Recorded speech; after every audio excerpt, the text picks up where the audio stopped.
BFM Business, 6h, 9h, Stéphane Soumier réveille la planète éco.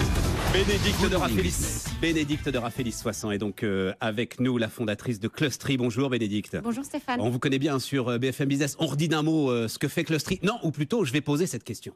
Et cette question, je suis absolument persuadé qu'elle résonne énormément dans l'esprit. Je crois, alors je ne veux pas faire le malin, mais c'est peut-être une question de cadre, voilà, quelque chose comme ça, dans l'esprit de ceux qui nous écoutent et qui nous regardent en ce moment. Comment imaginer qu'une ingénieure puisse devenir une excellente commerciale ?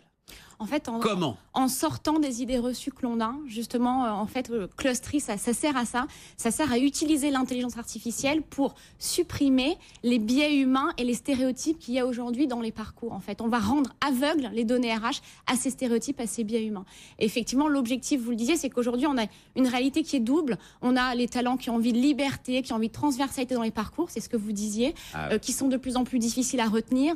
Une vélocité sur les nouveaux métiers qui est tellement rapide que c'est difficile d'imaginer ce qu'on pourra faire demain et qu'on va avoir besoin de développer les compétences en continu avec de la formation mais avec des carrières.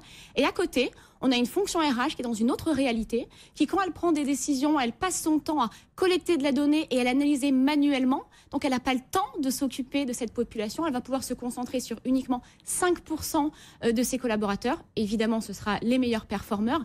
Et puis dans sa façon d'imaginer les carrières, elle est enfermée dans sa propre connaissance. Donc elle va reproduire quelque part des stéréotypes, celui de l'âge, celui du parcours, celui du prestige de l'école. Nous, on a vocation à changer ça avec justement de l'intelligence artificielle. Vous nous mettez en algorithme. Alors nous, vous mettez... Mais combien de profils vous avez dans votre base de données Clustry ? Des centaines de millions de cadres en algorithme. Pas que des cadres, tout type de population. Tout type de population. En fait, on a une intelligence artificielle qui apprend sur 3 types de données.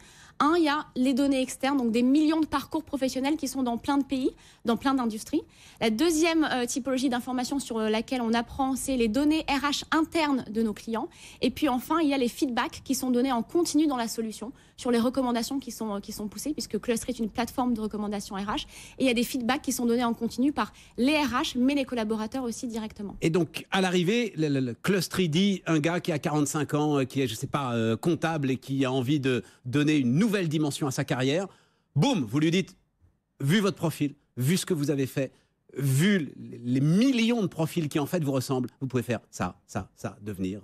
Exactement. En fait, ce que l'on cherche à faire... Le champ des possibles est colossal. Le champ des possibles est colossal et ce que l'on cherche à faire, c'est justement permettre aux entreprises de proposer des carrières qui sont sur mesure et qui sont centrées pour l'individu en faisant ressortir le potentiel dormant des collaborateurs. Donc, par exemple, on a été capable de proposer un poste de UX designer, donc c'est un ergonome, à quelqu'un qui était un ancien boucher dans une entreprise de grande distribution. Elle a dit quoi ? Elle a dit UX designer, oui. Mesdames, messieurs, c'est l'expérience client sur Internet. Exactement, c'est celui qui va faire l'expérience utilisateur et le que vous allez design de acheter et l'interface. pas quitter le site avant d'acheter. Exactement. Et puis on a aussi, par exemple, une belle histoire aussi récemment, une femme qui venait de la RH et qui a été promue pour être manager d'une équipe technique, donc IT, qui était composée uniquement d'hommes. Donc voilà, c'est ce type de passerelle qu'on est capable de construire. Ça implique, alors, parce que vous ouvrez quelque chose, mais vraiment de considérable, Bénédicte, parce que derrière la grande question de la formation et la grande question des milliards qui sont dépensés pour la formation, finalement, vous donnez une indication. Telle formation pour tel profil, ça va être efficace. On peut le tenter. En fait, on a 2 postulats. Le premier, c'est effectivement que la formation, elle va se faire en continu, que la carrière est une formation en elle-même, en fait. Le fait de proposer des carrières qui soient transversales et qui soient diverses, ça va permettre de former les collaborateurs en continu avec des compétences qu'ils vont acquérir et qu'ils vont développer au cours des différents postes qu'ils vont occuper. Et ensuite, évidemment, quand on propose un saut de carrière qui est un petit peu innovant, on va suggérer quelle est la bonne formation pour suivre ce saut de carrière-là. Alors, de manière très pratique, je peux avoir maintenant Clustry sur mon portable, c'est ça ? Alors, donc là, vous levez 7 millions d'euros, hein, oui. Et vous nous annoncez ça aujourd'hui, on est ravis pour vous, pour développer tout cela, notamment pour le développer à l'international. Mais de manière très pratique, c'est les services RH qui utilisent Clustry, et donc des grands comptes, je crois que vous travaillez avec Orange notamment. Ou est-ce que moi, aujourd'hui, je peux m'abonner à Clustry pour essayer de savoir à quel profil je corresponds et ce que je peux inventer et imaginer dans ma carrière? Alors aujourd'hui, effectivement, on a des clients qui nous font confiance, qui sont des entreprises françaises mais positionnées à l'international. Donc on couvre des populations dans plus de 30 pays et c'est des entreprises, des leaders comme L'Oréal, Orange, Crédit Agricole ou Sanofi.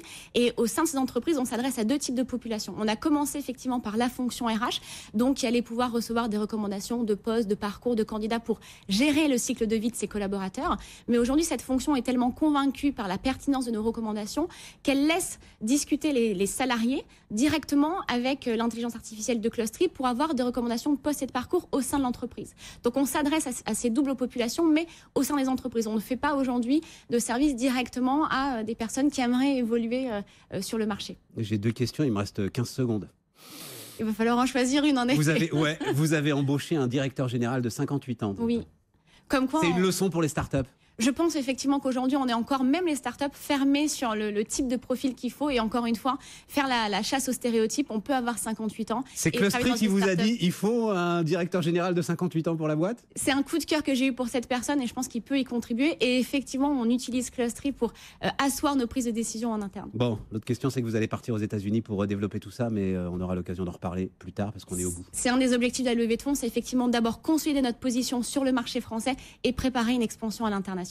Bénédicte 2, Raphaëlis Soissant, Clostry sur BFM Business.